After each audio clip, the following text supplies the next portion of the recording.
My dear students, class 10 chemistry का sequence चल रहा है और आज केमिकल रिएक्शन एंड इक्वेशन का कंप्लीट चैप्टर हम करा देंगे। आज एक्सरसाइज को लास्ट करा देंगे और ये चैप्टर इस तरह से कंप्लीट हो जाएगा और कल से नेक्स्ट वीडियो में आपका न्यू चैप्टर स्टार्ट होगा। तो देखिए आपका आता है 9वां क्वेश्चन है। आप देख रहे हैं क्वेश्चन 9, 10, 11 हमने एक साथ बोर्ड पे दे दिए हैं। इनके आंसर बहुत शॉर्ट है, समझना है केवल हमें। देखिए बेटा, आंसर आपका क्या कह रहा है। पहला question, what does mean by exothermic endothermic reactions, give example. Exothermic endothermic reaction क्या है, इनके एक एग्जांपल दीजिए। तो देखिए इनकी डेफिनेशन ऑलरेडी हम लिखवा चुके हैं, आपको पता ही है कि एक्सोथर्मिक जो रिएक्शन होती है, एक्सोथर्मिक रिएक्शन, इसमें क्या होता है कि रिलीज एनर्जी, ध्यान रखिए, रिलीज एनर्जी। और एंडोथर्मिक में क्या होता है, शॉर्ट में बता देते हैं, एब्जॉर्ब एनर्जी। एब्जॉर्ब एनर्जी तो वो हीट फॉर्म में हो जाती है और from heat form end of heat form. तो रिलीज हो रही है एक्सोथर्मिक है और एब्जॉर्ब हो रही है एंडोथर्मिक है। अब इसे समझोगे कैसे। बहुत सी रिएक्शन ऐसी है कि उनके रिएक्टेंट में इतनी कैपेबिलिटी होती है, जब मिलकर प्रोडक्ट बनाते हैं तो ढेर सारी एनर्जी को रिलीज करते हैं। लेकिन कुछ रिएक्शन ऐसी होती हैं कि उनके जो रिएक्टेंट होते हैं वो इतने कैपेबल नहीं होते कि वो बिना एनर्जी लिए प्रोडक्ट बना सके। तो ऐसी रिएक्शन एंडोथर्मिक, और जिसमें ऑलरेडी एनर्जी रिलीज होती है, एक्सोथर्मिक रिएक्शन कहलाती है। That is clear. एग्जाम्पल हम दे सकते हैं, ऐसे एग्जाम्पल आपको देख लीजिए इसे, और एग्जाम्पल में बताता हूँ। डेफिनेशन ऑलरेडी मैं लिखवा चुका हूँ कॉन्सेप्चुअल में, यहाँ मैंने शॉर्ट में आपको समझा दिया। जैसे मैथीन है, मैथीन का हम कॉम्बिनेशन करें CH प्लस O2 तो CO2 प्लस H2। तो जैसे ही हम इसको कॉम्बिनेशन का मतलब है ऑक्सीजन से रिएक्ट कराना, तो इसके साथ ढेर सारी एनर्जी जो है निकलती है। क्लियर हो गया। CH4 plus O2 CO2 plus H2। इसी प्रकार यदि हम इसके जस्ट अपोजिट लेके चले रिएक्शन को, सपोज करो हम रिएक्शन करा रहे हैं Na2 प्लस O2, तो ये जो NO बनाएगा, NO ध्यान रखना, NO बनाएगा, NO जो प्रोडक्ट है इसे बनने के लिए इस रिएक्शन में हीट चाहिए, यानी यहाँ में एनर्जी वो करते, इसको एनर्जी चाहिए, तभी ये जो NO है, नाइट्रोजन की ऑक्साइड है, वो हमें प्राप्त हो। क्लियर हो गया। एग्जाम्पल भी हो गया और साथ में इनकी डेफिनेशन होगी, देख लीजिए अच्छी तरह से।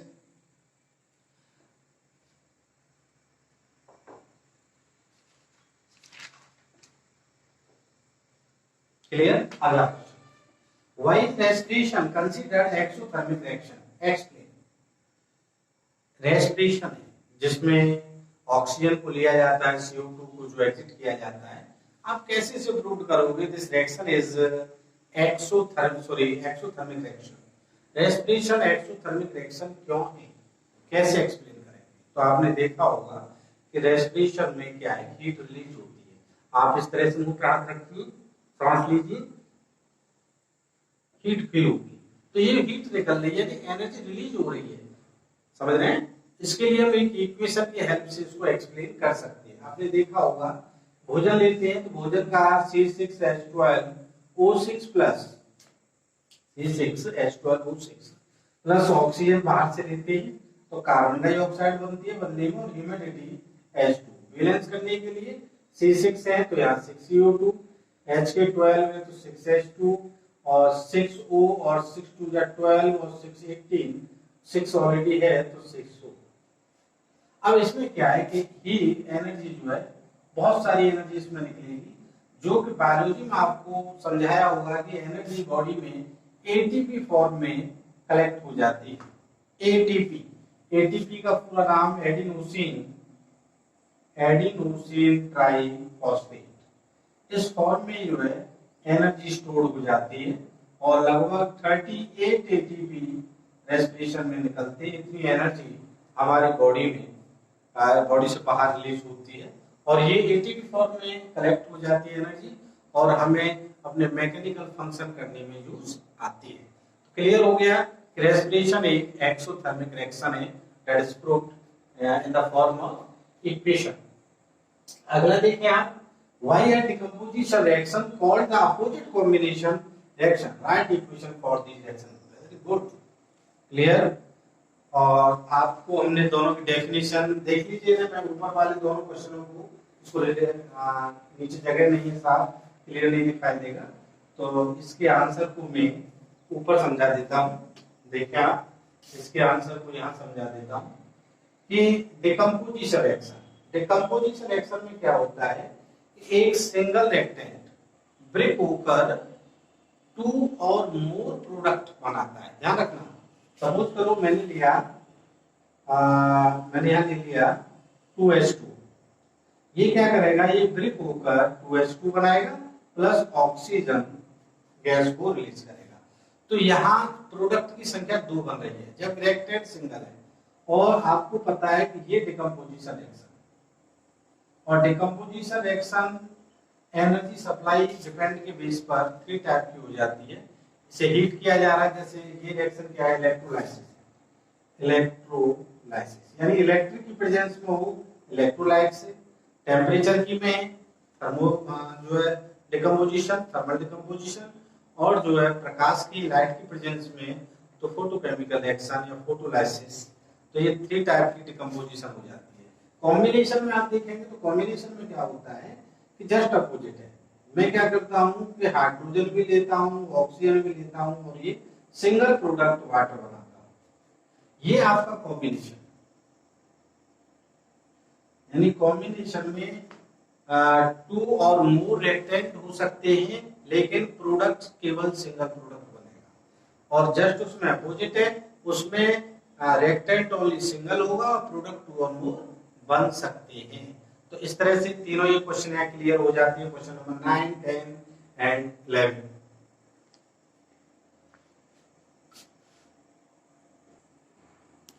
मेरे प्यारे बच्चों, अगले फिर 3 क्वेश्चनों के साथ हम आए हैं, question 12, question 13 and question 14 exercise के। देखिए, write one equation is for decomposition reaction where energy supplied into form of heat like ऑलेक्स। ये इसी के हम डिस्कस कर रहे थे आपसे कि 3 एनर्जी सप्लाइड फॉर्म में हम इसके अलग अलग टाइप्स की डिस्कस करेंगे। तो देखिए, हीट में करते हैं तो कैल्शियम कार्बोनेट, इसमें हीट में करते हैं तो इसको बोलते हैं हम थर्मल डिकम्पोजिशन, और एरो पर इसे हम ऐसे दिखा देते हैं, तो ये CO+, ये आपकी थर्मल डिकम्पोजिशन रिएक्शन हो गई जब हम एनर्जी फॉर्म में क्या सप्लाई कर रहे हैं, हीट। और यदि लाइट कर रहे हैं तो लाइट क्या फोटोकेमिकल या फोटोलाइसिस इसको हम बोलेंगे। तो इसके लिए हम क्या कर सकते हैं कि 2AgCl लेंगे और 2Ag + Cl2 फॉर्म, ये आपकी फोटोलाइसिस है, फोटोलाइसिस। और इलेक्ट्रोलाइसिस अभी आपको बताया था कि 2H2O है, ये 2H2 + O2, ये आपका इलेक्ट्रोलाइसिस। यानी एनर्जी क्या दे रहे हैं, यदि हम हीट दे रहे हैं तो थर्मल डिकम्पोजिशन, सनलाइट दे रहे हैं यानी सनलाइट यूवी रेज भी कर सकते हैं या सनलाइट भी लिख सकते हैं, और यहाँ इलेक्ट्रिसिटी की प्रेजेंस में करा रहे हैं तो इलेक्ट्रोलाइसिस, सनलाइट की तो फोटोलाइसिस। फोटोलाइसिस को फोटोकेमिकल डिकम्पोजिशन रिएक्शन भी कहते हैं, फोटोकेमिकल डिकम्पोजिशन रिएक्शन। और इलेक्ट्रिसिटी की प्रेजेंस में तो इलेक्ट्रोलाइसिस, और हीट की प्रेजेंस में तो थर्मल या थर्मल डिकम्पोजिशन रिएक्शन कहलाती है। क्लियर हो गया? अगला देखिए आप, what is the difference between displacement double displacement. देखिए, इक्वेशन भी हम देंगे। डिस्प्लेसमेंट में क्या है, ओनली वन एलिमेंट किसी कंपाउंड से उसके एलिमेंट को डिस्प्लेस कर देता है, और जब दोनों ही कंपाउंड हो, दोनों के आयनों में एक्सचेंज हो तो उसको डबल डिस्प्लेसमेंट। खाली वन सिंगल एलिमेंट कर रहा है तो सिंगल डिस्प्लेसमेंट। कैसे? जैसे मान लीजिए मैंने लिया Zn + CuSO2, तो केवल Zn अपनी जगह बनाकर Cu को बाहर कर रहा है और ZnSO4 प्लस Cu। तो ये रिएक्शन केवल सिंगल डिस्प्लेसमेंट रिएक्शन, शॉर्ट में लिख दे रहा हूं, सिंगल डिस्प्लेसमेंट रिएक्शन। अगला देखिए, यदि मैं यहाँ दोनों ऐसा कर देता हूँ कि इधर BaCl2 लेता हूँ, इधर Na2SO4 लेता हूँ, तो Na Ba को करता है, यानी कि NaCl बनाता है प्लस, और Ba यहाँ आ जाता है Na की जगह पर BaSO4। तो दो जगह आयनों का एक्सचेंज हो रहा है, इसको दो जगह है, इसीलिए इसे डबल डिस्प्लेसमेंट रिएक्शन का नाम हम दे देते हैं। समझ में आ गया? तो इनकी डेफिनेशन भी हमने कंसेप्ट वीडियो में आप देखिए, वहां पर पूरी डिटेल में लिखा है, पूरी डिटेल में आप देख सकते हैं। तो क्लियर हो गए दोनों क्वेश्चन के दोनों में डिफरेंस और ये एनर्जी सप्लाई के बेस पे। अब इसके आंसर को थोड़ा जगह कम है, फिर भी मैं यहाँ बता देता हूँ। ये कह रहा है the refining of silver, the recovery of silver from silver nitrate. देखिए सिल्वर नाइट्रेट का फॉर्मूला होता है AgNO3 बेटा। इससे हमें क्या है, सिल्वर रिफाइन करनी है। क्या करनी है? वो भी बाय द कॉपर, कॉपर यानी कॉपर Cu। तो Cu क्या करेगा, ये बना लेगा CuNO3 whole twice plus Ag। Balance के लिए हम 2 यहाँ पर आपके 2 लगा देंगे, तो ये रिफाइनिंग Ag होगी, रिफाइनिंग Ag यानी रिफाइंड सिल्वर। क्लियर हो गया? देख लीजिए अच्छी तरह से।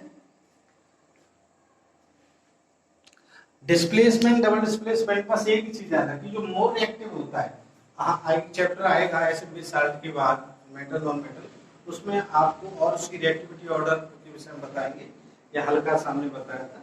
क्वेश्चनों को देख लीजिए अच्छी तरह से।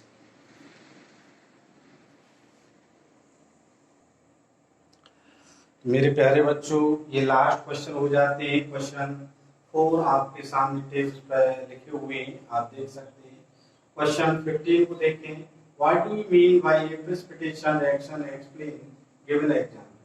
हम क्या करते हैं कि किसी जार में 2 सॉल्यूशन लेते हैं और दोनों को डिसॉल्व करते हैं। मान लीजिए हमने एक जार लिया, इस जार में हमने 2 सॉल्यूशन को डिसॉल्व किया, ये ले लिया एंड पी।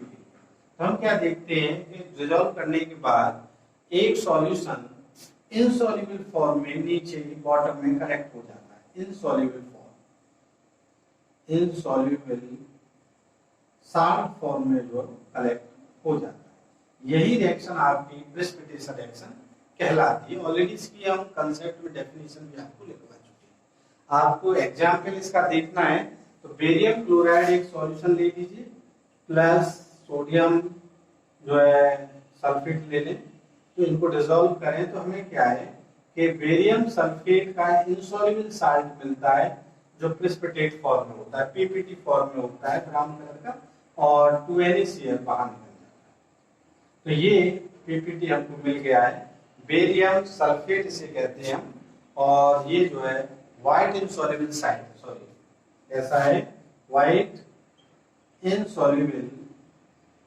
साल्ट, जो कि जार की बॉटम में कलेक्ट हो जाता है।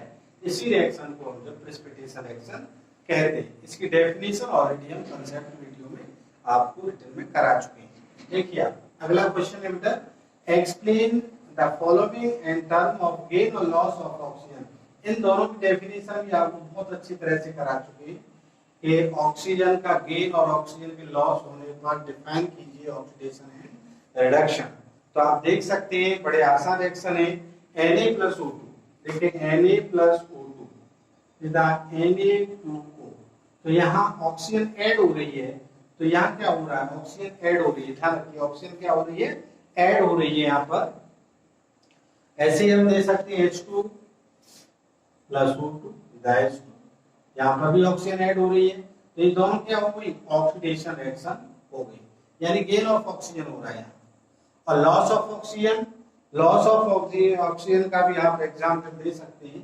देखिए ZNO है, इसको 2Zn + O2 या 2KClO3 या 2KCl + 3O2।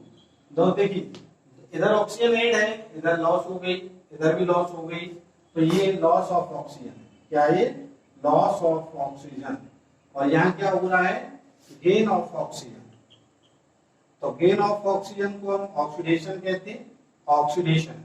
और लॉस ऑफ ऑक्सीजन को हम जो रिडक्शन का नाम देते हैं। ऑलरेडी आपको डेफिनेशन लिखवा भी चुके हैं, इसमें कोई खास कंसेप्ट नहीं है, ये कंसेप्ट में आ चुका है क्वेश्चन। देखिए अगला question, A shiny brown coloured element x on heating in air. देखिए शाइनी ब्राउन, ये एक्स जो होता है कॉपर होता है, तो शाइनी ब्राउन कलर का है सी, सबसे पहली बात। अब एयर से रिएक्ट करेगा कॉपर, तो यानी एक्स क्या हो गया आपका सी। अब एयर से रिएक्ट करेगा, एयर मतलब O2 से, तो बना देगा आपका CuO, कॉपर ऑक्साइड, इसके हम नाम दे देते हैं CuO, कॉपर ऑक्साइड। यही आपका ब्लैक कंपाउंड क्लियर हो गया। एक्स क्या है इसमें कॉपर है, शाइनी जो है कलर का ब्राउन कलर का, और ब्लैक कलर का कंपाउंड बनाता है उसे कॉपर ऑक्साइड का नाम देते हैं। अब कह रहा है why do we apply, last question है, पेंट ऑन आयरन आर्टिकल। जितनी भी आयरन आर्टिकल्स की चीजें उन पर हम पेंट क्यों करते हैं, ये आपको क्लियर सी पता है। यहाँ थोड़ी सी मैं इसको और एक्सप्लेन कर देता हूँ, देख लीजिए इसे। इसको समझाने के लिए इस क्वेश्चन 17 को मैंने बता ही दिया आपको, इसको इरेज करता हूँ और इसको एक्सप्लेन करके बता देता हूँ। देखिए आपने देखा होगा एटमॉस्फेयर में कोई भी आयरन आर्टिकल है वो ऑक्सीजन से रिएक्ट करेगा प्लस ह्यूमिडिटी से रिएक्ट करके Fe2O3 की लेयर बना देगा XH2। ये अब ये एटमॉस्फेयर में, ये भी एटमॉस्फेयर में, दोनों रिएक्ट करेगा। हम क्या करेंगे, ये दोनों रिएक्ट ना करें, इसके ऊपर क्या कर देंगे, आयर पेंट कर देंगे, जिससे ये क्या बना देगा, बैरियर बना देगा। बैरियर ऐसा बनाएगा भैया इस बैरियर पर तुम अटैक कर ही नहीं सकती हो, जब अटैक नहीं करोगे लेयर नहीं बनेगी, और जो आपकी रस्टिंग प्रोसेस है वो क्या हो जाएगी, स्टॉप हो जाएगी, रुक जाएगी। यानी आयरन आर्टिकल्स की जो भी थिंग्स है वो सेफ रहेगी, उस पर डस्ट का कोई इफेक्ट नहीं पड़ेगा। तो हम कह सकते हैं to prevent to form of rusting paint का यूज सिर्फ इसलिए करते हैं to prevent to form of rusting, rust से बचाने के लिए हम पेंट का प्रयोग करते हैं। तो मेरे प्यारे बच्चों, हमने 13 वीडियो में, टोटल 13 वीडियो में पूरी कंसेप्ट समझाई, इन टेक्स्ट क्वेश्चन और एक्सरसाइज का पॉइंट टू पॉइंट पर क्वेश्चन को। आपको बुक की भी नीड नहीं है, आप नोट्स बनाइए और ध्यान से वीडियो को देखिए, आप पूरी एनसीईआरटी को कवर कर लेंगे, और 10th की एनसीईआरटी कवर होते ही 12th में आप आसानी से समझ सकते हैं। तो 10th कंप्लीट होते ही अपने चैनल पर हम 12th स्टार्ट करेंगे। देख लीजिए अच्छी तरह से, समझ लीजिए, और बेटा हमारा लास्ट यही प्रयास रहता है कि आप ज्यादा से ज्यादा से शेयर करें और सब्सक्राइब करें, और हमारे मनोबल को बढ़ाने के लिए लाइक करें। थैंक यू, नमस्कार।